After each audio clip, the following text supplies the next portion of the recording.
भाई समाज हम जैसे लोगों से ही तो बनता है, तुम्हारे जैसे लोग, मेरे जैसे लोग। लेकिन ये सोसाइटी ये कैसे डिसाइड कर सकती है कि किसी आदमी को कैसा होना चाहिए? क्योंकि हम लोग अपनी पूरी जिंदगी अकेले नहीं बिता सकते। हमें जरूरत है लोगों की, रिश्तेदारों की, दोस्तों की, कलीग्स की। क्यों? कशाला? आपल्याला एक्सेप्टेंस हवे आहे। ऐसे समाज का क्या मतलब है जो एक इंसान को अपनी मर्जी से जिंदगी जीने की आजादी भी नहीं देता? क्या बात है? तेरे मन में क्या चल रहा है? मैं कुछ कहना चाहती हूँ, लेकिन समझ नहीं आ रहा कि कैसे कहूं। मैं एक एक्सेप्टेंस चाहती हूँ, लेकिन डरती हूँ कि क्या ये समाज मुझे एक्सेप्ट करेगा।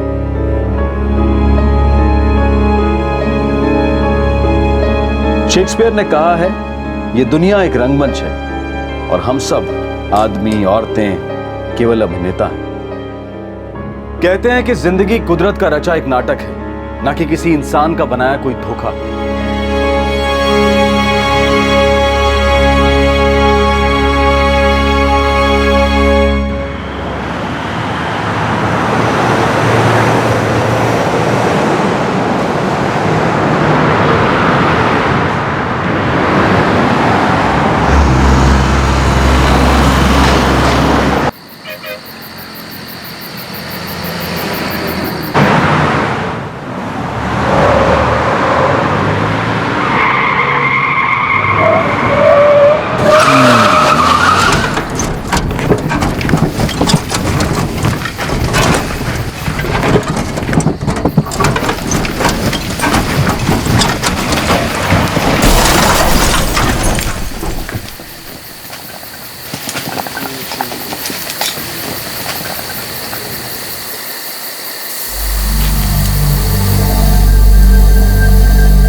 क्या बात है भाई? क्या हुआ?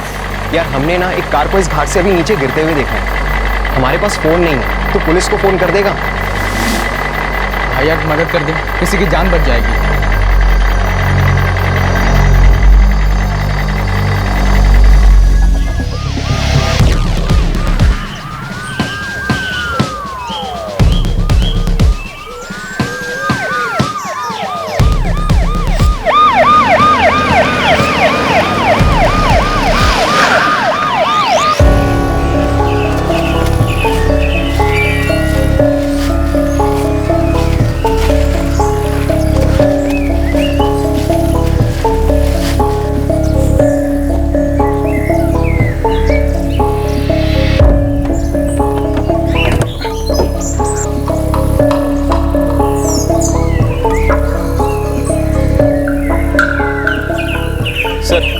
अंदर तो कोई नहीं है, आसपास देखो। Yes sir. चलो रे, थोड़ा सा गिरे।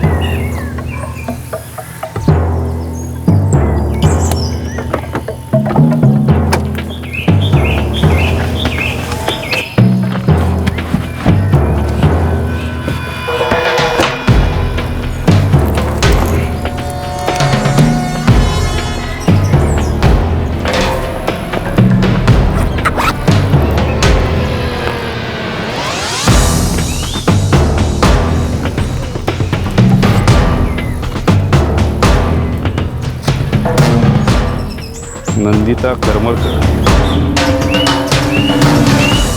सर एक मोबाइल मिला।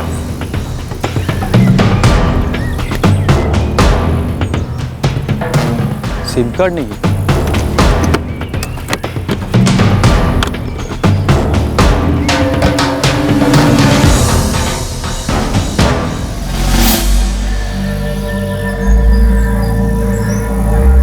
सर ये मोबाइल मिला है, सिम कार्ड नहीं है। नंदिता करमरकर का पर्स है जिसमें ये विजिटिंग कार्ड मिला, किसी कावेरी का नंबर लिखा है।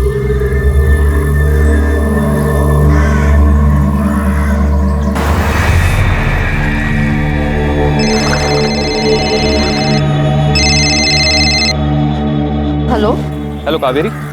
हाँ बोलते हैं। कौन बोलता है? कसारा पुलिस से सब इंस्पेक्टर अविनाश काले। ये नंदिता करमरकर कौन है? मेरी ताई है। क्या हुआ? कसारा घाट में हमें एक कार मिली है, लगता है एक्सीडेंट हुआ है। उसमें हमें नंदिता का पर्स मिला। अरे देवा, उसके पति को पता है ये बात? उसके हस्बैंड कौन? राकेश करमरकर, डोंबिवली में रहते हैं।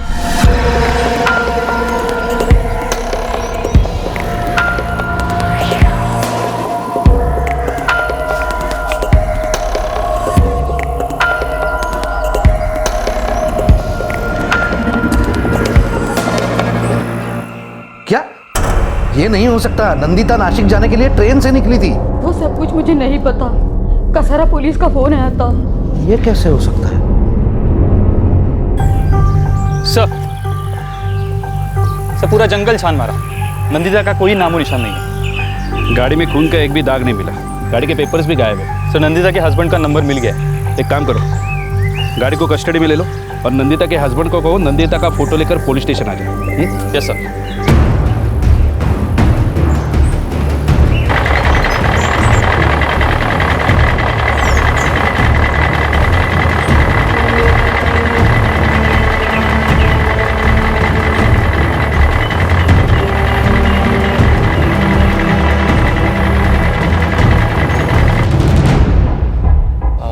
डैड, मैं भी चलता हूँ आपके साथ। हाँ चलो।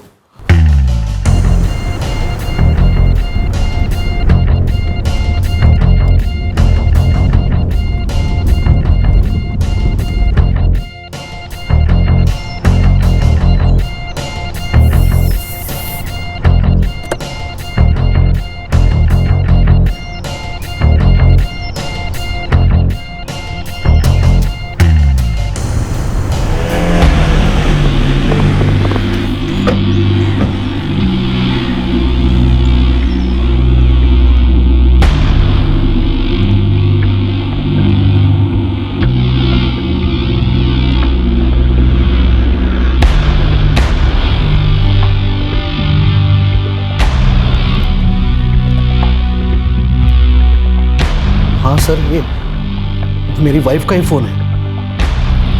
लगता है कार का एक्सीडेंट हुआ, लेकिन नंदिता जी हमें कहीं नहीं मिली। जिस कार का एक्सीडेंट हुआ है क्या वो उनकी है? नहीं सर, हमारे पास तो सिर्फ एक ही कार है जिससे हम अभी यहाँ आए हैं। और नंदिता तो कल शाम को ट्रेन से नासिक के लिए निकली थी। नंदिता करमरकर, उम्र 44 साल, कद 5 फुट 6 इंच, एक्सीडेंट विक्टिम है, फोटो फैक्स कर दें।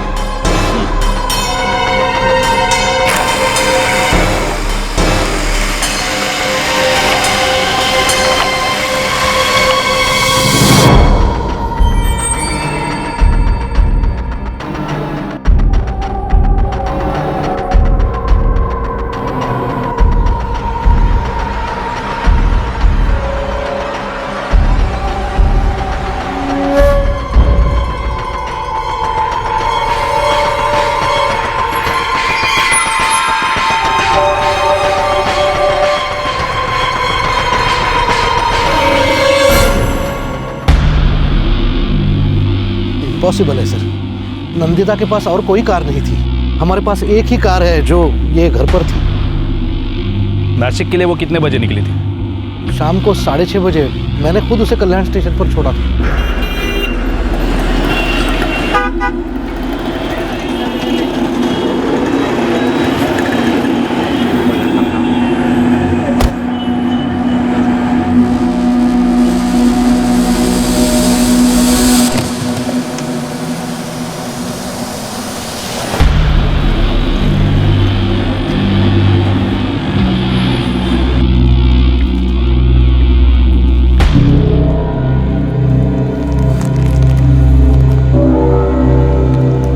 जी सर, ये नंदिता का ही पर्स है। वो नासिक क्यों जा रही थी? जी उसका कोई प्ले था जो आज होने वाला था पर कैंसिल हो गया। प्ले आज होने वाला था, वो कल शाम को निकली और प्ले कैंसिल हो गया।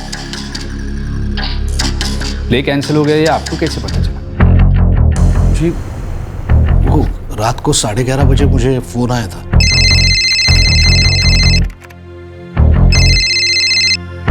हेलो। राकेश जी। जी। राकेश जी, मैं परचूरे बोल रहा हूँ। वो जो नंदिता जी का प्ले होने वाला था ना, वो कैंसिल हो गया है। लेकिन वो तो पंचवटी एक्सप्रेस से नासिक के लिए निकल चुकी है, अब तक तो पहुंचने वाली होगी। ठीक है, मैं उनको रिसीव कर लूँगा और ये इन्फॉर्मेशन भी दे दूँगा। एक्चुअली मैं उनका फ़ोन ट्राई कर रहा था पर मिला ही नहीं। हाँ okay, thank you. Okay okay. वो पंचवटी एक्सप्रेस से निकली थी। मुझे तो सिर्फ इतना ही पता है, शायद उसका रिजर्वेशन था। सर, नासिक के आसपास के सभी अस्पताल चेक किए, कोई एक्सीडेंट विक्टिम नहीं आया। वो फोन आपको किस नंबर से आया था?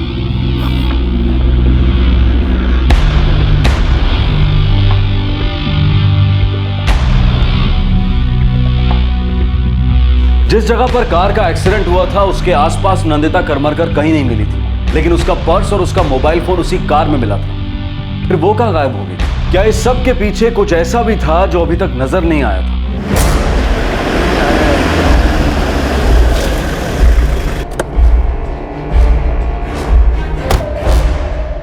साहब अभी कैसे बताऊं मैं आपको, यहाँ कितने लोग फ़ोन करने आते हैं, अब मैं किस किस को याद रख सकता हूँ साहब। उसने रात 11:30 बजे यहाँ से फ़ोन किया था। सब कुछ याद नहीं आ रहा साहब। सर ये हमारा बेटा है सचिन, मैं एक सॉफ्टवेयर कंसल्टेंट हूँ और घर से ही काम करता हूँ। मिस्टर करमरकर, आपकी बीवी गायब है, हो सकता है उन्हें किडनैप किया गया हो।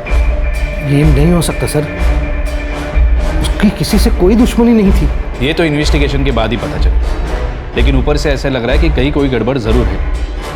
आप अभी एक मिसिंग कंप्लेंट फाइल कर दीजिए और ये कंप्लेंट आपको डोंबिवली पुलिस स्टेशन में करनी होगी, जहां उन्हें आखिरी बार देखा गया।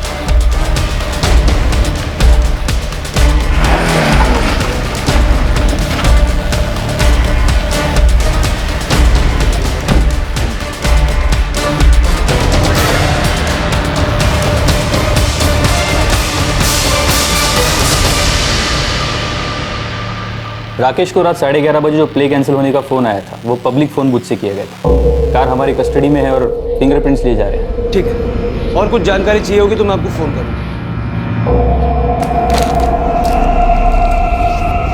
कहाँ परफॉर्म करने जा रही थी और कौन सा प्ले था? वो तो पता नहीं, वैसे वो रेगुलरली प्ले करने जाती है, मैं भी बहुत बिजी रहता हूँ। सचिन, उन्होंने तुम्हें कुछ बताया था? नहीं सर, मम्मा ने मुझे तो कुछ भी नहीं बोला। इनफैक्ट ये तो रूटीन था सर, ना उन्होंने मुझे कुछ बोला और ना ही मैंने उनसे कुछ पूछा। जब वो घर से निकली थी तब वो नॉर्मल ही थी ना? ऑफ कोर्स, आप क्या कहना चाहते हैं? यही कि वो गायब है। उन्हें ट्रेन से जाना था पर उनका सामान एक कार में मिला, जिसका शायद एक्सीडेंट हुआ है। उसके पहले सब कुछ नॉर्मल ही था ना? जी, सब कुछ नॉर्मल था।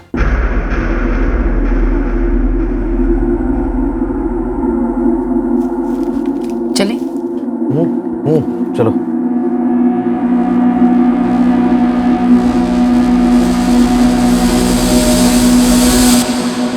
प्ले के बाद उन्हें आज शाम या आज रात तक घर आ जाना चाहिए था। जी। शो कल शाम का है। एक ही शो है? हाँ, एक ही शो है। अगर अच्छा रिस्पांस मिला तो और भी शो करेंगे। पंचवटी एक्सप्रेस। जी। ये ट्रेन कल्याण स्टेशन पे 7:12 पे पहुंचती है। जी, मैंने कोई 6:30 बजे उसे कल्याण स्टेशन के बाहर ड्रॉप किया था।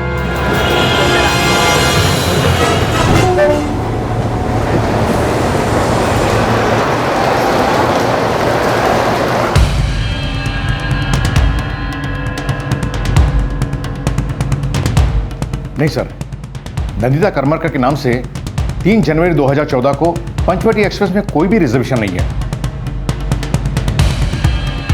मुझे नहीं पता, अगर वो बिना रिजर्वेशन के गई हो तो। वो ज्यादातर ऐसे ही ट्रैवल करती है। नहीं, ऐसा मुझे तो नहीं लगता, क्योंकि उनके नाम से ट्रेन में कोई रिजर्वेशन था ही नहीं। सर, नंदिता के फोन की लास्ट लोकेशन कसारा घाट के आसपास ही थी। 10:30 बजे फोन बंद हो गया था।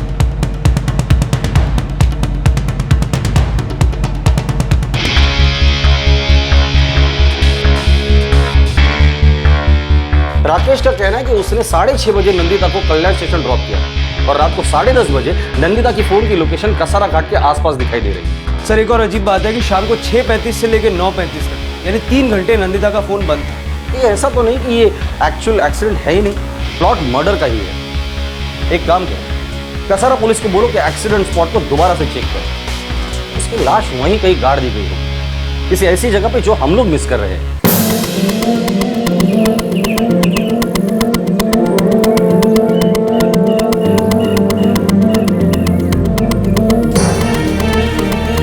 ध्यान से देखो, कहीं कोई खुदाई का निशान मिले, ठीक से देखो वहां पे।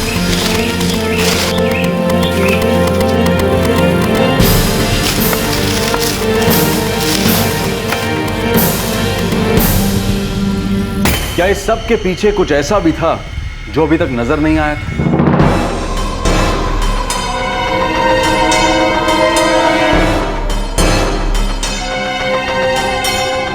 कार में फिंगरप्रिंट्स मिले हैं और वो साफ नहीं है। अंदर किसी से हाथापाई या कोई स्ट्रगल का निशान? नहीं, कार के अंदर शक करने जैसा कुछ भी नहीं है। स्ट्रगल होती तो दरवाजे या कहीं फुटप्रिंट्स के निशान जरूर मिलते। सर लेकिन ये स्ट्रगल गाड़ी के बाहर भी तो हो सकती है। ऐसा भी तो हो सकता है कि इस गाड़ी का यूज सिर्फ उसे वहां ले जाने के लिए किया गया। एक्सीडेंट की खबर हमें किसी ट्रक ड्राइवर ने दी थी। यस ठीक है। सबसे पहले हमें ये चेक करना होगा कि नंदिता करमरकर कौन सा प्ले करने जा रही है और उस ट्रक ड्राइवर ने एग्जैक्टली क्या देखा। सर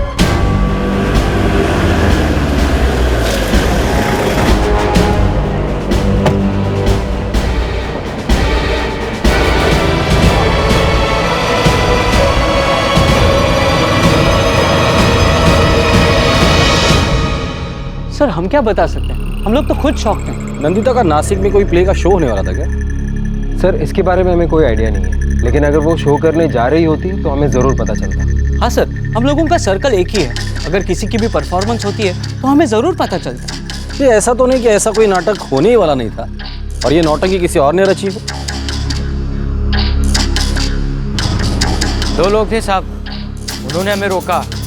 एक को तो हमने अच्छे से देखा था, फिर उन्होंने हमको एक्सीडेंट के बारे में बताया।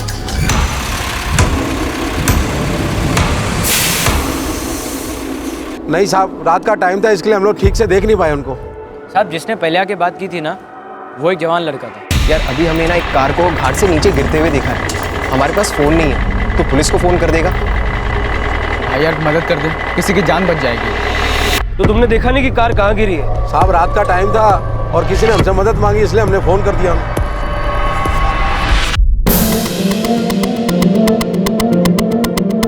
सर सभी थिएटर चेक कर लिए, सारे ग्रुप से बात कर ली, किसी को भी नहीं पता कि नंदिता करमरकर कौन सा प्ले करने जा रही है। मुझे शक है कि नंदिता नासिक में कोई प्ले करने जा भी रही थी या नहीं। वैसे शक करने वाली बहुत सी बात है और जो कुछ राकेश के हिसाब से हुआ उसमें भी मुझे गड़बड़ लगी। और हाँ सर, उस ट्रक ड्राइवर और क्लीनर से भी बात हो गई। उन 2 लड़कों ने एक्सीडेंट की इन्फॉर्मेशन दी थी, हालांकि मैं उन्हें ठीक से देख नहीं पाया। गाँवकर, इसके पीछे मुझे बहुत बड़ी साजिश लगती है। ये एक्सीडेंट होना, औरत का गायब हो जाना, कोई तो है जिसने ये सारा गेम प्लान किया।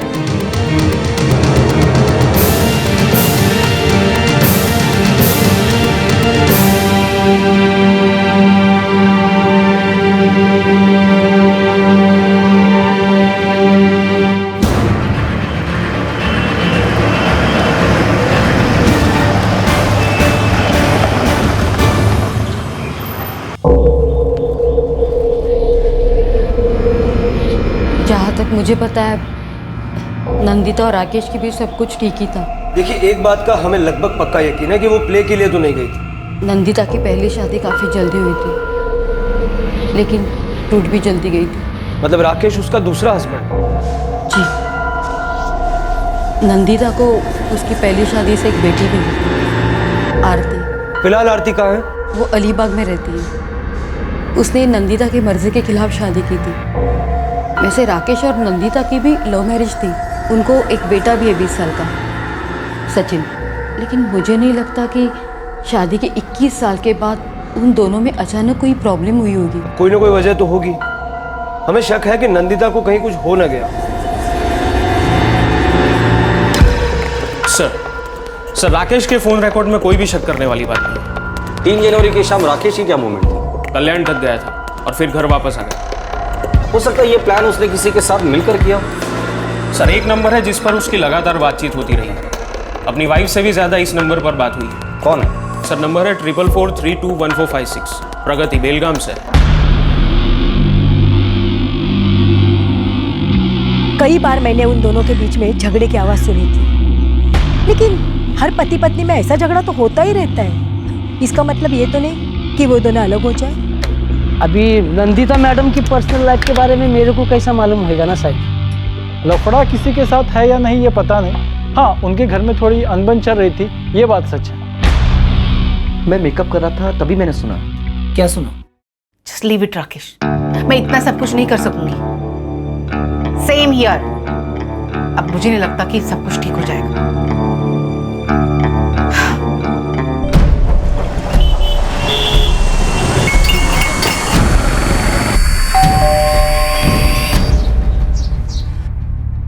आरती जी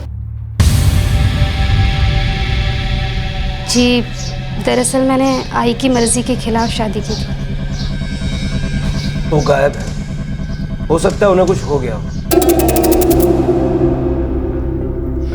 आपकी माँ और राकेश के बीच सब ठीक था ना? जहाँ तक मुझे पता है आई उनसे प्यार करती थी और वो आई से। अब उनके बीच में कोई झगड़ा हुआ होगा तो मुझे नहीं पता। प्रगति, ये नाम सुना है आपने? नहीं, ये कौन है?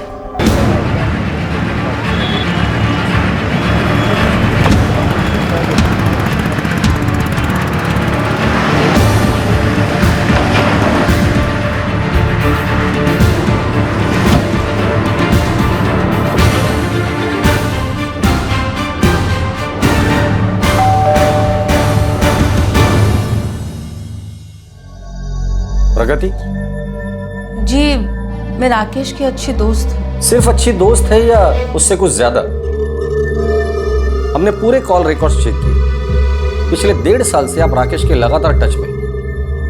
आप राकेश को कैसे पहचानती हैं? जी, हम एक सोशल नेटवर्किंग साइट पे मिले थे और हम अच्छे दोस्त बन गए। एक्चुअली हम दोनों एक दूसरे को पसंद करते हैं। सीधा साधा सवाल पूछ रहा हूं, क्या आपका और राकेश का अफेयर चल रहा है? क्या?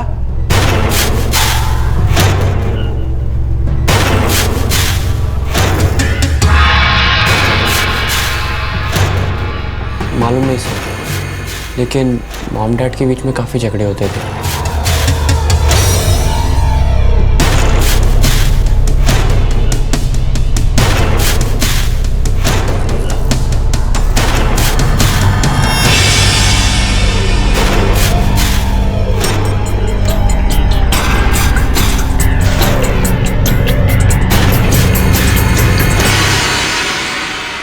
लेकिन सर, इसका मम्मा के गायब होने से कुछ लेना देना नहीं हो सकता। 5 दिन हो गए तुम्हारी मम्मी की कोई खबर नहीं है।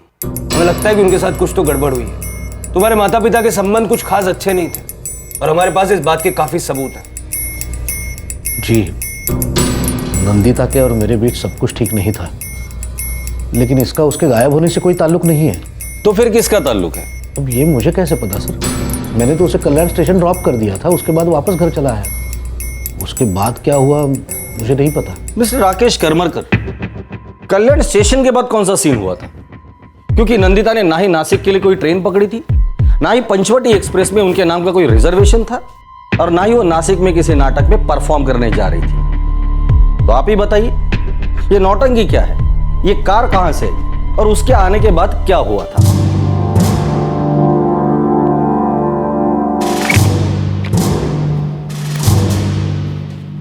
MHX14567 इस कार के पेपर्स मिल गए हैं।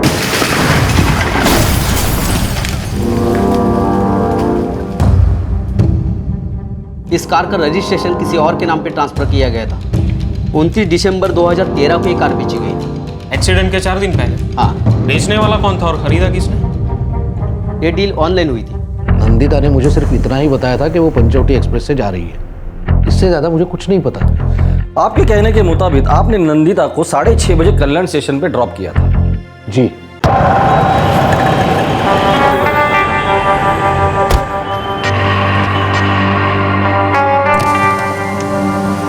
6:35 से लेकर 9:35 तक फोन स्विच ऑफ था और फिर ऑन किया गया। तब लोकेशन थी मुंबई नासिक हाईवे।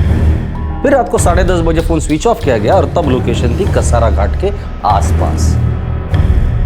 ये मुझे कैसे पता? मैं नहीं था। 11:30 बजे आपको कॉल आता है नासिक से, ये बताने के लिए कि प्ले कैंसिल हो गया क्योंकि नंदिता का फोन स्विच ऑफ आ रहा था। हाँ, मुझे फोन आया था। कमाल की बात है, पंचवटी एक्सप्रेस 7:12 को कल्याण स्टेशन से निकलकर रात 9:30 बजे नासिक पहुंच जाती है। आपको 11:30 बजे कॉल आया था ये बताने के लिए कि नंदिता का फोन स्विच ऑफ है, जबकि ट्रेन शेड्यूल के हिसाब से नंदिता को 9:30 बजे नासिक पहुंच जाना चाहिए। पहुंचने के शेड्यूल टाइम के लगभग 2 घंटे के बाद आपको कॉल आया था। आपको अजीब नहीं लगा? चिंता नहीं हुई नंदिता की? नहीं, वैसे मेरे दिमाग में ये बात आई ही नहीं। मैं काम कर रहा था उस वक्त। करमरकर जी, आपको जो कॉल आया था वो ये बताने के लिए आया था कि प्ले कैंसिल हो गया, या फिर ये बताने के लिए आया था कि नंदिता को रास्ते से हटा दिया गया है? क्या?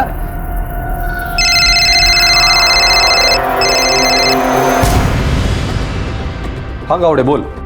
सर MH X14567 इस गाड़ी को 29 दिसंबर 2013 को ऑनलाइन बेचा गया था। आशीष मखीजा ने बेचा और किसी अशोक कुमार नाम के आदमी ने खरीदा था। हम दोनों को खोजने की कोशिश कर रहे हैं सर। ठीक है, ये अशोक कुमार कौन है? अशोक कुमार? कौन है ये अशोक कुमार? 29 दिसंबर 2013 को इस अशोक कुमार ने किसी आशीष मखीजा से ऑनलाइन तुम्हारे लिए कार खरीदी थी, जिसमें शायद नंदिता ट्रैवल कर रही थी और जिसका एक्सीडेंट हुआ है। सर ये आप क्या बोल रहे हैं? ना ही मैं अशोक कुमार को जानता हूँ, ना ही आशीष मखीजा को। सर सच में मुझे पता नहीं नंदिता कहाँ गई और उसके साथ क्या हुआ। बहुत ही शातिर तरीके से सब कुछ प्लान किया गया था और अंजाम दिया गया था, लेकिन इस साजिश के पीछे आखिर था कौन? इस योजना के सिरे तो उधड़ रहे थे, लेकिन उन्हें बुनने वाला अभी तक सामने नहीं आया था। जी हाँ, मैंने अपनी कार एक ऑनलाइन वेबसाइट के थ्रू बेची थी।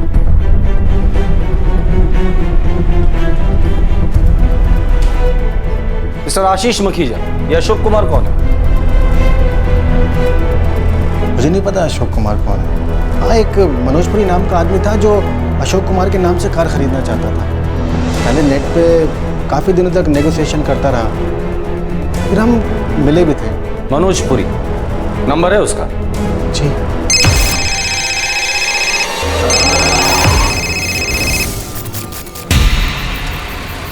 क्या बात है भाई? यार अभी हमें ना एक कार को घाट से नीचे गिरते हुए देखा है। हेलो, मनोज पुरी बोल रहे हैं? बोल रहा हूँ। PSI Atul Gaonkar, Dombivli police station. जी सर। 29 दिसंबर को आपने आशीष मखीजा से एक ऑनलाइन कार खरीदी थी? जी हाँ सर। अगर ऐसा है तो फिर आप नंदिता करमरकर को जरूर जानते होंगे। नंदिता करमरकर? जी सर, मैंने इनके बारे में न्यूज़पेपर में पढ़ा है। हम आपसे बात करना चाहते हैं कि आप खुद पुलिस स्टेशन आएंगे या हमें आपको उठाना पड़ेगा? सर अभी तो मैं औरंगाबाद में हूँ, मैं कल मुंबई वापस आ रहा हूँ।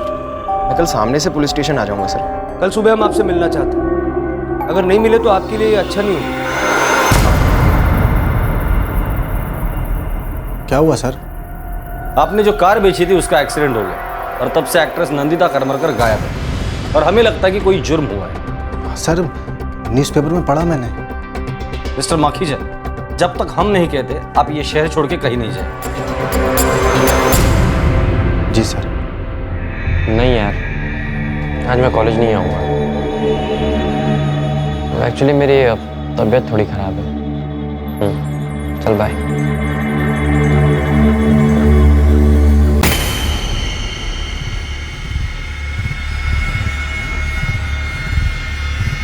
सचिन, मैं जानता हूं कि अभी हम एक मुश्किल दौर से गुजर रहे हैं, लेकिन प्लीज ऐसा मत सोचना कि जो भी हो रहा है उसका मेरे और तुम्हारे मम्मा के बीच आई प्रॉब्लम से कोई ताल्लुक है। डैड, मैं समझता हूँ और मैं ये भी जानता हूँ कि आप उस दिन मम्मी को कल्याण स्टेशन छोड़ने गए थे, लेकिन ये समझ में नहीं आ रहा है कि अगर उस दिन मम्मी का कोई प्ले ही नहीं था तो फिर मम्मी ने झूठ क्यों बोला?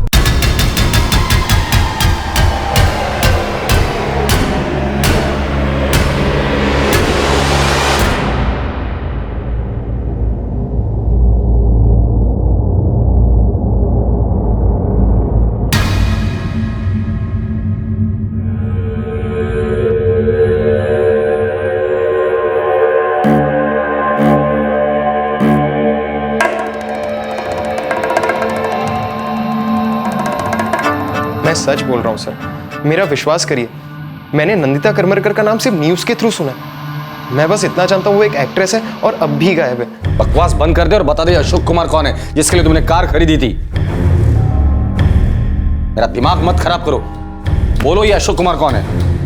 सर अशोक कुमार भी मेरी तरह एक आईटी कंपनी में सॉफ्टवेयर इंजीनियर है सर। चलो उसका हुलिया बता, दोस्त है ना तेरा, तेरे पास फोटो तो जरूर होगी उसकी, दिखा।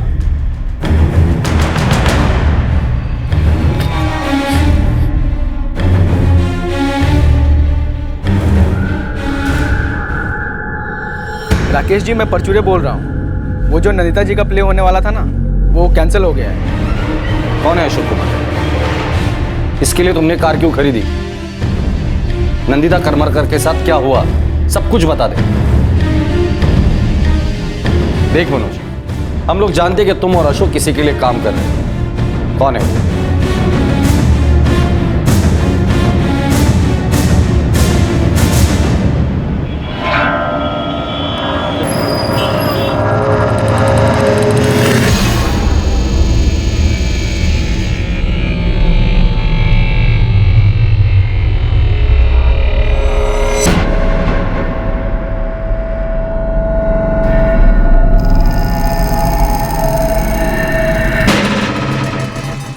ये न्यूज़ सुर्खियों में आ गई है, बहुत हल्ला हो गया है।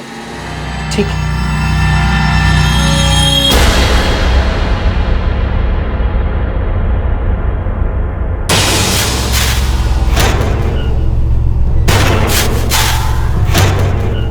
क्या नंदिता करमरकर जिंदा थी? ये खेल आखिर था क्या? देख मनोज, बता दे कौन है वो जिसने ये सारी प्लानिंग की थी। मैंने तो वही किया जो अशोक ने मुझे करने के लिए बोला सर। उसने तुम्हें इस काम के लिए कितने पैसे दिए थे? कुछ भी नहीं सर, वो मेरा दोस्त है। कहाँ है तेरा ये दोस्त अशोक? और ये सब नौटंकी क्या है? सर मैं सच में नहीं जानता अशोक अब भी कहाँ है। बस हम लोग आखिरी बार 3 जनवरी की रात को साथ में थे। उसके बाद से मैं उसके टच में नहीं हूँ, और उसके बाद से ही उसका फोन भी स्विच ऑफ आ रहा है सर।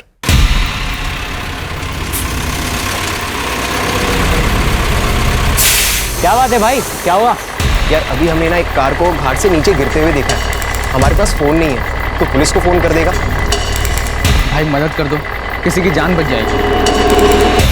अशोक का नंबर बताओ।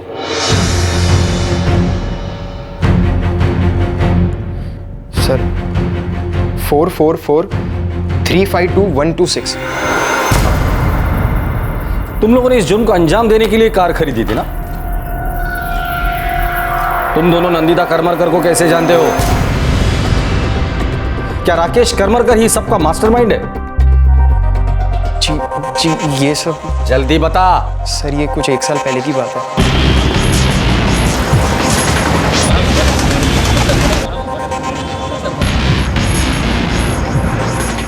अशोक और मैं क्लासमेट थे, रूममेट भी थे, हम अच्छे दोस्त थे।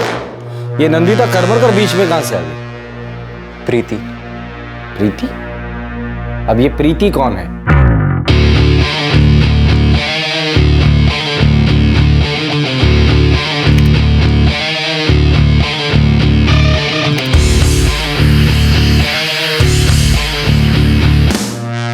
अशोक प्रीति से एक सोशल नेटवर्किंग साइट पे मिला था। उसे प्रीति से प्यार होने लगा था। वो मुंबई से है। और तुझे उससे चैट करके प्यार हो गया? बहुत इंटरेस्टिंग बातें करती है यार, और उसने मुझे कहा है नेक्स्ट टाइम वो मुझे अपना नंबर देगी तो मैं उसे कॉल करूँगा। ओ मेरी जान, संभल के, कहीं फ्रॉड ना हो। नहीं यार, वो बहुत खूबसूरत है। मैं तो मतलब हमेशा दिन भर उसके बारे में सोचता रहता हूँ यार।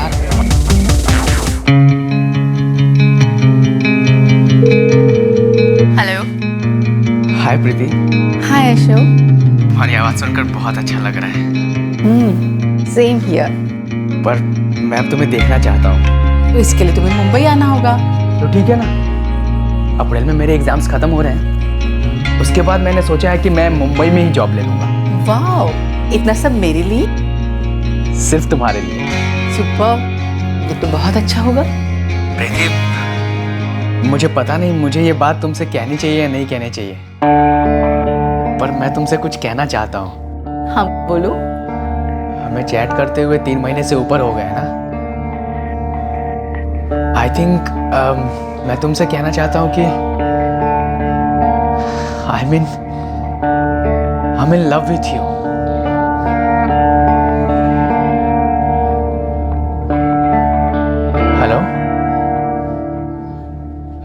प्रीति देखो, फोन मत रखना। हेलो। नहीं, मैं सुन रही हूँ। आई होप कि मेरी ये सब बातें सुनकर तुम्हें बुरा नहीं लगा होगा। नहीं, ऐसा कुछ नहीं है। और ये प्रीति नंदिता की रिश्तेदार है। नहीं सर, हमारी पढ़ाई खत्म होते ही हमें मुंबई में जॉब मिल गई थी। तब तक अशोक और प्रीति एक दूसरे के प्यार में थे। रोजाना एक दूसरे से बात किया करते थे और पहली बार एक दूसरे से मिलने भी वाले थे।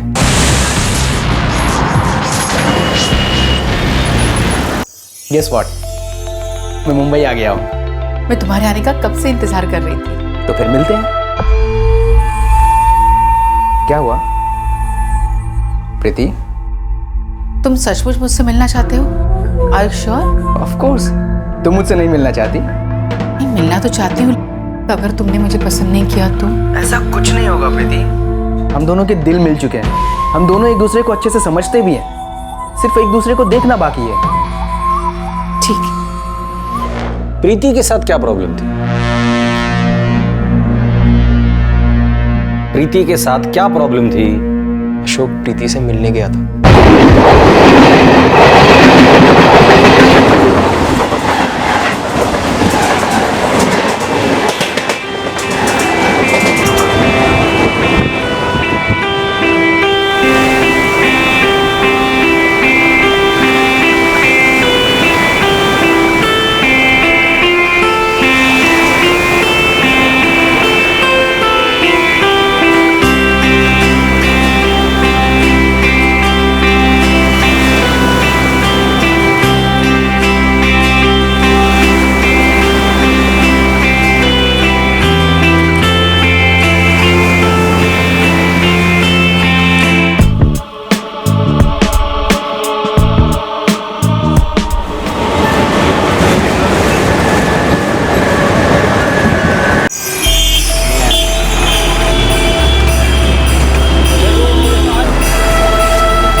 प्रीति, मैं पहुंच गया हूं। तुम कहाँ हो?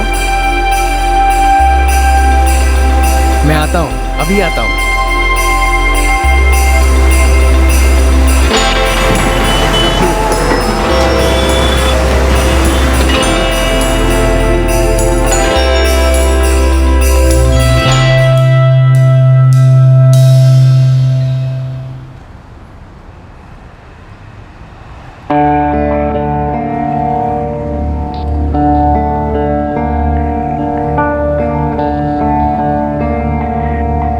हाय अशोक।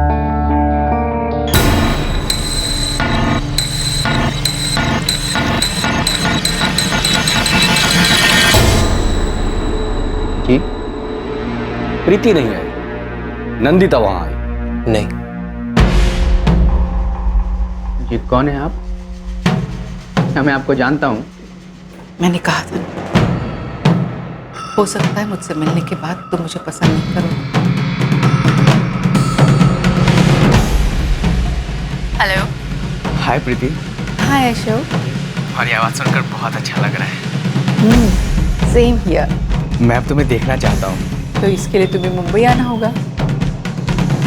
मैं मुंबई आ गया हूँ। मैं तुम्हारे आने का कब से इंतजार कर रही थी। तो फिर मिलते हैं। तुम सचमुच मुझसे मिलना चाहते हो? Of course. तुम मुझसे नहीं मिलना चाहती? नहीं, मिलना तो चाहती हूँ, लेकिन मिलने के बाद तुमने मुझे पसंद नहीं किया तो? प्रीति कोई थी ही नहीं। नंदिता करमर करी प्रीति बनने का नाटक कर रही थी। मैंने कहा था ना, मुझसे मिलने के बाद तुम खुश नहीं होंगे।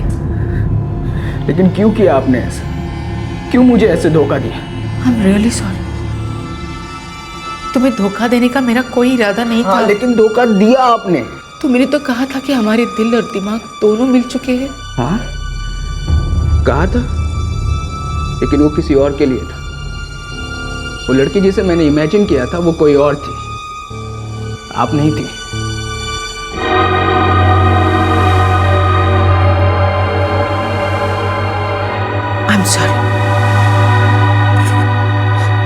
वेरी सॉरी, लेकिन जिस तरह से तुम मुझसे प्यार करने लगे थे ना, वैसे ही मुझे भी तुमसे प्यार हो गया था। नहीं, मैं प्रीति नाम की लड़की से प्यार करता था, और आज जाकर मुझे पता चला है कि प्रीति जैसी कोई लड़की थी ही नहीं। आई एम सॉरी, मैं दिल से माफी मांगती हूँ। माना कि प्रीति नहीं है, पर प्यार है। अब भी उतना नहीं। नंदिता प्रीति होने का नाटक कर रही थी। जी, नंदिता ने अशोक को धोखा दिया, इसलिए नंदिता से बदला लेने के लिए अशोक ने ये सब किया। नहीं तो फिर ये सब करने के पीछे मकसद क्या था?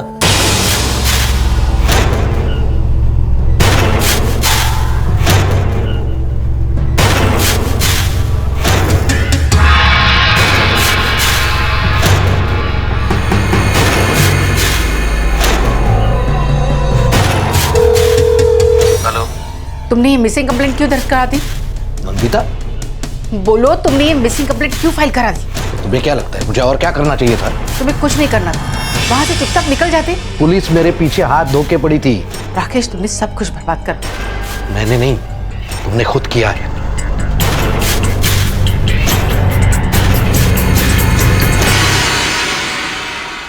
एक प्रेम कथा का स्वांग, एक दुर्घटना का स्वांग। नंदिता करमरकर जिंदा थी, आखिर ये सारा स्वांग था क्या?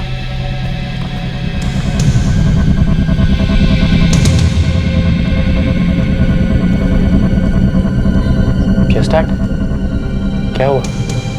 सचिन, मैं तुम्हें कुछ बताना चाहता था। कहिए। तो अशोक ने नंदिता को मारा और एक दोस्त होने के नाते तुमने उसका साथ दिया। सर, नंदिता को ना अशोक ने मारा और ना ही मैंने। तो फिर किसने मारा? सर, नंदिता को किसी ने नहीं मारा। क्या बकवास कर रहे हो? अगर नंदिता को किसी ने मारा नहीं तो फिर वो है कहाँ? सर, वो मुझे नहीं पता। मतलब वो जिंदा है? जी।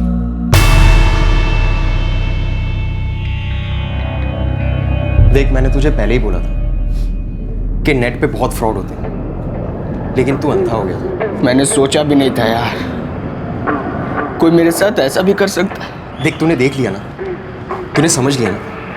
अब सब कुछ सोचना छोड़ दे भाई, अपने काम पे ध्यान लगा। हमें अभी नई नई जॉब मिली है, उस पे कॉन्सेंट्रेट करते हैं यार, चल। लेकिन अशोक इस सबसे बाहर नहीं निकल पा रहा था। 6 महीने से वो प्रीति नाम की लड़की से बात कर रहा था। वो उससे प्यार करने लगा था। प्रीति एक यंग लड़की थी, लेकिन जब अशोक प्रीति से मिला तो उसे पता चला कि असलियत कुछ और ही थी। अशोक, मैं जानती हूँ ये तुम्हारे लिए बहुत मुश्किल हो, लेकिन जब तुम मुझे भूल जाओगे तो सब ठीक हो जाएगा। नहीं हो रहा ना, इतना आसान नहीं है ये सब कुछ।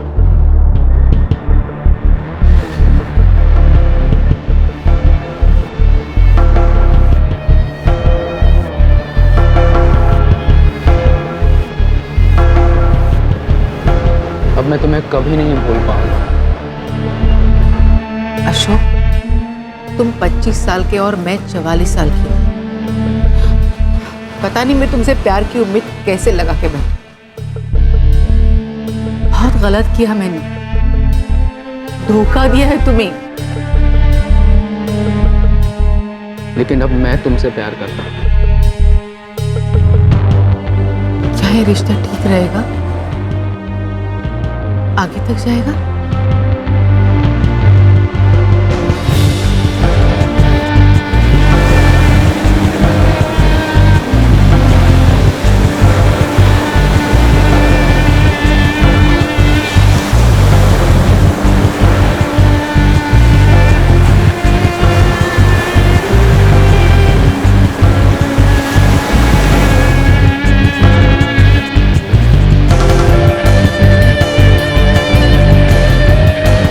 शादीशुदा हूं। मेरा एक बेटा है जो कि तुमसे कुछ ही साल छोटा है।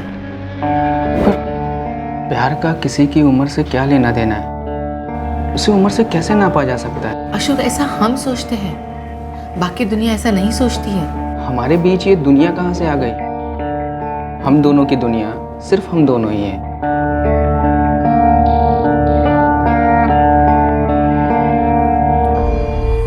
तू फिर उससे मिलने जा रहा है? तू पागल हो गया क्या? वो ना जाने तेरे से उम्र में कितनी बड़ी है। भाई जब वो मेरा हाथ थामती है ना, जब वो मेरे करीब आती है, जब वो मुझे प्यार से छूती है ना, तब उसकी उम्र का एहसास नहीं होता, सिर्फ उसके प्यार का एहसास होता है।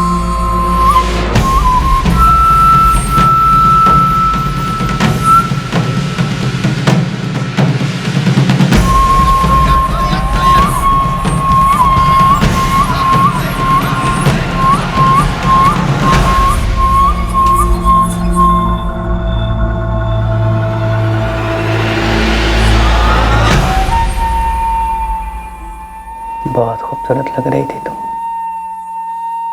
तुम्हारे प्यार की वजह से। अशोक, हाँ भाई तू अपने माँ बाप से क्या कहेगा कि अपने से 20 साल बड़ी औरत के साथ तू शादी करने जा रहा है? बोल दूंगा। क्या वो मानेंगे? भाई मैंने तो अपना मन बना लिया है। वो एक शादीशुदा औरत है, उसका लगभग एक हमारी एज का लड़का है। तू क्या पागल हो गया? मैं उसे चाहता हूँ मनोज, आई लव हर। मुझे उसकी उम्र की परवाह नहीं है, मैं उसे प्यार करता हूँ और मेरे लिए इतना ही काफी है। अशोक सोशल नेटवर्किंग साइट पर जिस लड़की से मिला था, जिससे उससे प्यार हुआ था, ये जानने के बावजूद कि असलियत में वो नंदिता करमरकर है, उसने उसे एक्सेप्ट कर लिया। जी। फिर ये कार खरीदना, उसे घाटे में गिराना, नंदिता का गायब हो जाना, ये सब किस लिए? क्या वजह थी?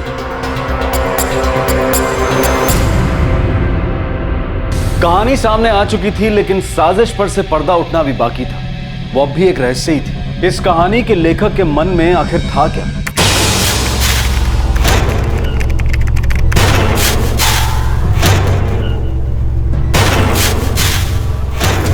अशोक, मैंने एक कार ढूंढी है जो इतनी महंगी नहीं है, अपने बजट में आ गई। सही है, कॉल कर ले सर, डील कर ले। कर लो। शो कल शाम का है।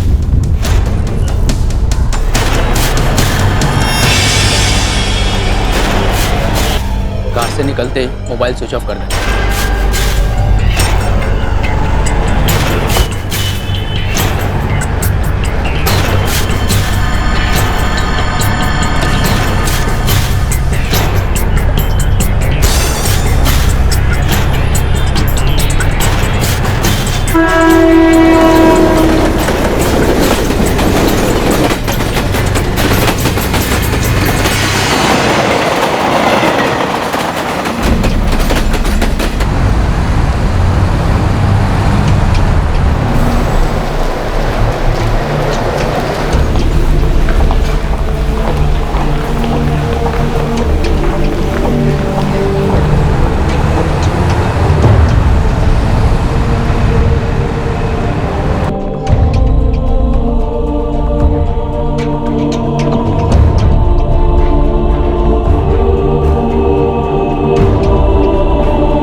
सुपरफास्ट एक्सप्रेस अगले 20 मिनट में निकल जाएगी।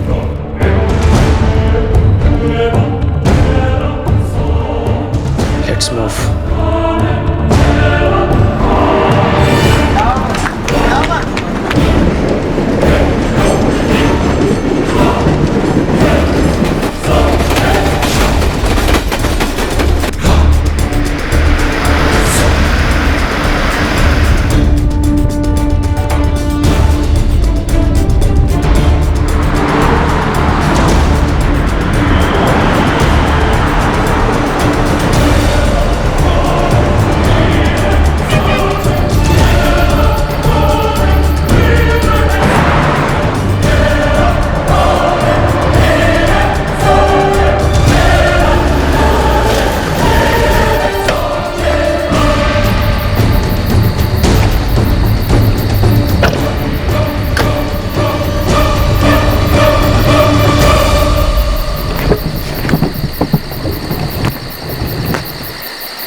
चल चल चल चल चल चल चल।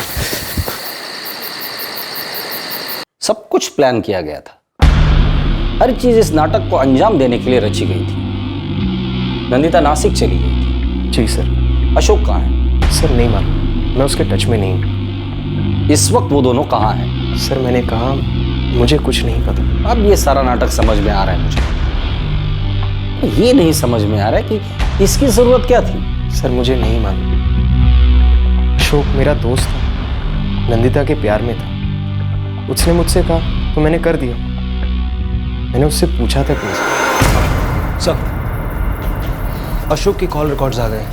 उसकी लास्ट लोकेशन 4 जनवरी की सुबह को नासिक में था। उसके बाद से उसका फोन बंद है। काम करो, नंदिता के नाम का रेड अलर्ट जारी करो। कब तक छिपी रहेगी? नौटंकी क्या है, इसका पर्दाफाश होना बहुत जरूरी है। सर, इस नाटक का आखिरी अंक आ गया था, लेकिन ये क्यों किया गया था इस पर से पर्दा उठना अभी बाकी था।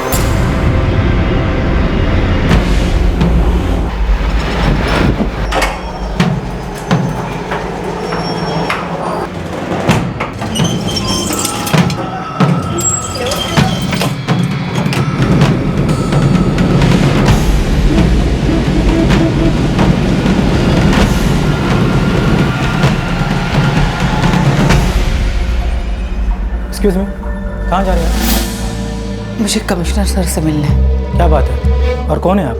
I am Nandita Karmarkar. एक पर्सनल मैटर है। सॉरी, आप इस तरह से अंदर नहीं जा सकते। आपको बताना होगा किस लिए आप कमिश्नर सर से मिलना चाहती है। देखिए, मुंबई में मेरे नाम से एक मिसिंग कंप्लेंट फाइल की है और मैं मिसिंग नहीं हूँ, आपके सामने खड़ी हूँ। बस मुझे मैटर सॉल्व करना है। सर, नंदिता करमरकर सामने आ गई है। कहाँ है वो? कोचीन में। वो वहाँ के कमिश्नर साहब से जाके मिली थी। ठीक है, उसके ट्रांजिट कस्टडी के लिए रिक्वेस्ट भेज दो। सर,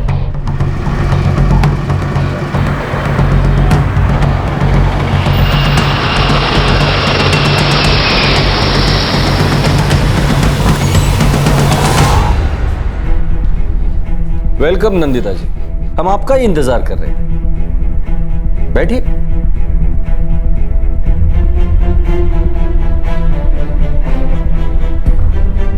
अशोक कहाँ है?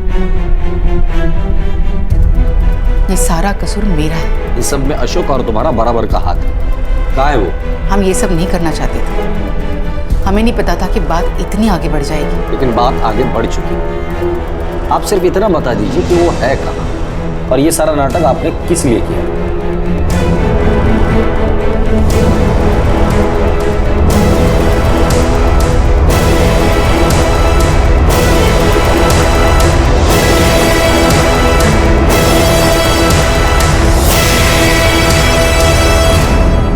राकेश मुझसे तंग आ गए थे और शायद मैं भी उनसे तंग आ गई थी। हमारी शादीशुदा जिंदगी का कोई मतलब नहीं रह गया था। हमें एक दूसरे से कोई लेना देना नहीं था। उन्हें शायद कोई और मिल गई थी। उन्होंने ऐसा मुझे कभी बताया नहीं, लेकिन मैंने महसूस किया और मुझे भी कोई मिल गया था। अशोक है कहाँ वो? ये सही नहीं था। फिर भी मैं अशोक से प्यार करने लग गई थी और मेरी सच्चाई जानने के बाद भी वो मुझसे प्यार कर रहा था। ये मुश्किल था, बहुत ही मुश्किल था, लेकिन हमें एक दूसरे से प्यार हो गया। अशोक मुझसे बहुत छोटा है, लेकिन प्यार उम्र देखकर नहीं होता है। नंदिता जी, ये सब नाटक करने की क्या जरूरत थी? अपने पति से तलाक ले लेती थी। वैसे भी तुम दोनों के संबंध ठीक नहीं थे। प्रॉब्लम वो नहीं थी। प्रॉब्लम ये थी कि मैं अपने बेटे को क्या मुंह दिखाऊं। वो अशोक से कुछ ही साल छोटा है। फिर मैं उसे कैसे उम्मीद करती कि वो हमारे इस रिश्ते को समझे, हमारे प्यार को एक्सेप्ट करे। इसलिए मैं अपनी इस पहचान को मिटाकर एक नई पहचान के साथ अशोक के साथ अपनी जिंदगी बिताना चाहती थी। मैं दुनिया का सामना करूंगी, लेकिन वो क्यों करे? दुनिया मुझे गाली दे, कुछ भी कहे, मैं बर्दाश्त कर लूंगी, लेकिन वो क्यों बर्दाश्त करे? दुनिया मुझे कुछ भी कहे, मुझे उसकी परवाह नहीं, लेकिन मेरी वजह से मेरे बेटे को कोई कुछ कहे, ये मैं बर्दाश्त नहीं कर सकती। पर क्या तुम मेरे बिना जी सकोगी? बिल्कुल भी नहीं। मैं अपनी जिंदगी तुम्हारे साथ ही जीना चाहती हूँ, लेकिन मैं ये भी चाहती हूँ कि मेरा बेटा भी अपनी जिंदगी जी, हम दोनों ही खुश रहे। लेकिन कैसे? और ये तभी हो सकता था जब दुनिया को लगे कि मैं मर चुकी हूं।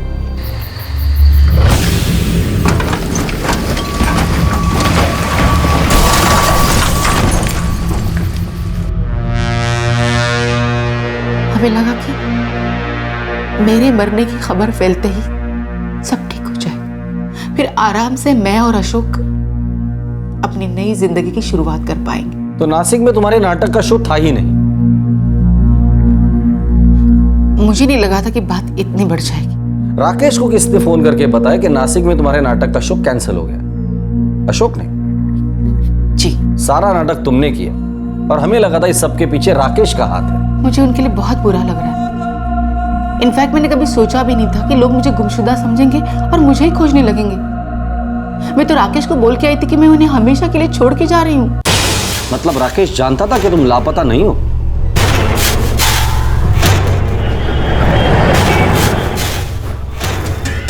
बाय। बाय। राकेश में जा रही हूँ। हाँ जानता हूँ, तुम्हारे ट्रेन का टाइम हो रहा है।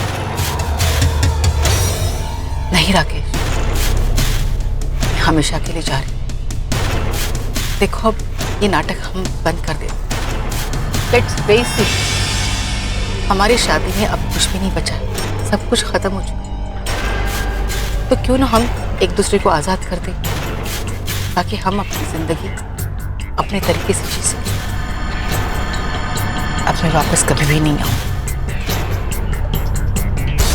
मेरा जो कुछ भी है मैं आपके लिए और सचिन के लिए छोड़ के जा रही हूँ।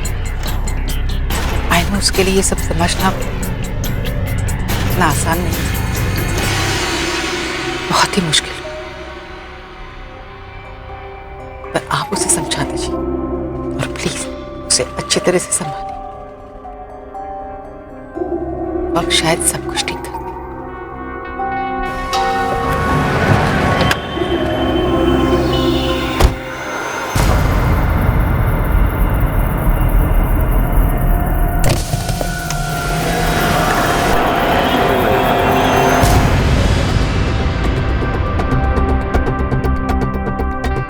राकेश जी, आप पहले से ही जानते थे कि नंदिता जी लापता नहीं हुई है, ये बात आपने हमसे छिपाई क्यों? मैं तो सिर्फ इतना ही जानता था कि नंदिता हमेशा के लिए चली गई है, लेकिन फिर वो एक्सीडेंट, वो कार, वो पर्स, वो बिना सिम कार्ड का मोबाइल, ये सब मेरे लिए एक शॉक था। मुझे लगा सारा शक मुझ पर ही आएगा।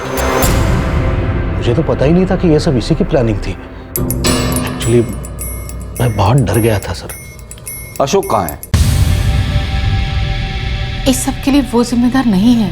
हम लोग अशोक को ऐसे ही ढूंढ लेंगे, भला इसी में होगी कि वो अपने आप को सरेंडर कर दे।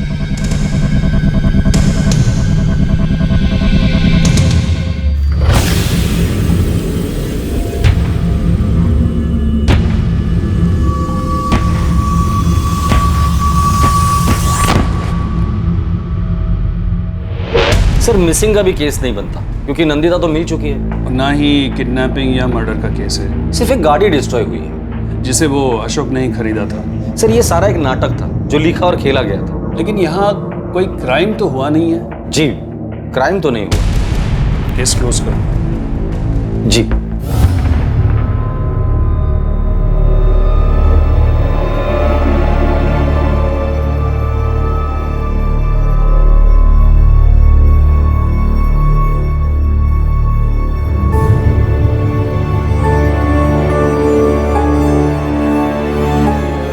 सचिन, मैं समझ रहा हूँ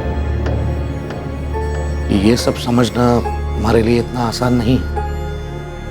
लेकिन बेटा, जिंदगी में ऐसी सिचुएशंस आती रहती हैं और हमें उन्हें फेस करना पड़ता है। तुम्हारी मम्मा ने तुम्हारे डैड के अलावा किसी और से प्यार करके कोई गलत काम नहीं किया। माना कि वो उससे उम्र में छोटा है, तो प्यार कभी उम्र देखकर नहीं होता। बेटा, हम एक दूसरे को खुश रखने की बहुत कोशिश करते हैं, लेकिन अगर हम खुद ही खुश ना रहे तो दूसरे को खुश कैसे रख पाएंगे? तुम्हारी मम्मा को भी खुश रहने का हक है,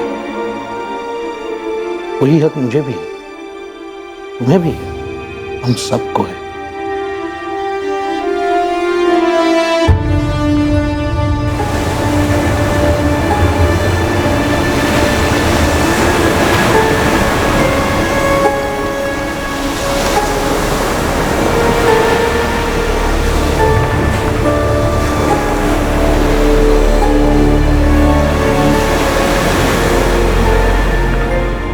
कोई अपराध नहीं हुआ था, इसलिए कोई केस नहीं बन पाया। मौत का ढोंग रचा गया था, लेकिन क्यों? उसकी क्या जरूरत थी? रिश्ता स्वीकार न किए जाने का डर था, दुनिया क्या कहेगी इसका डर था, अपने लोग क्या सोचेंगे इसका डर था। क्या कोई भी ये समझ पाएगा कि उन्होंने कोई जुर्म नहीं किया था? प्यार करना कोई जुर्म नहीं है। लेकिन चाहे जो भी हो, किसी भी बात का डर हो, नंदिता ने जिस भी वजह से जो रास्ता अपनाया था वो गलत था। सौभाग्यवश किसी को भी कोई नुकसान नहीं पहुंचा, लेकिन फिर भी उसके इस केस ने पुलिस ऑफिसर्स और शासन अधिकारियों को गुमराह किया और उनका काफी वक्त भी जाया किया। और इसके दूसरी तरफ है हमारा समाज। शायद हमारा समाज अभी इतना मैच्योर नहीं हुआ है कि ये समझ सकें कि प्यार कभी किसी की उम्र देखकर नहीं होता है। शायद अभी और थोड़ा वक्त लगेगा, लेकिन वो वक्त भी जरूर आएगा जब हम खुद समाज, दोस्त और रिश्तेदार के रूप में ऐसा कुछ भी मंजूर करना सीख जाएंगे जिसे शायद हम अभी कल्पना से परे मानते हैं, अपनी सोच के बाहर मानते हैं। हम समझ जाएंगे कि जब तक वो किसी और को नुकसान नहीं पहुंचाता, उसे अपनी जिंदगी अपने तरीके से जीने का हक है, अपनी खुशियां खोजने का हक है। आपसे फिर मुलाकात होगी क्राइम पेट्रोल दस्तक में एक और नए केस के साथ। तब तक अपना ख्याल रखें, सुरक्षित रहें और याद रखें, अपने किसी भी परेशानी को कैसे सुलझाना है ये डिसीजन आपका है, लेकिन उससे पहले एक बार उसके बारे में अपने किसी करीबी से सलाह मशवरा जरूर करें। जय हिंद। इस तरह के और भी एपिसोड देखने के लिए हमारे चैनल को सब्सक्राइब करें और बेल आइकन दबाना ना भूलें।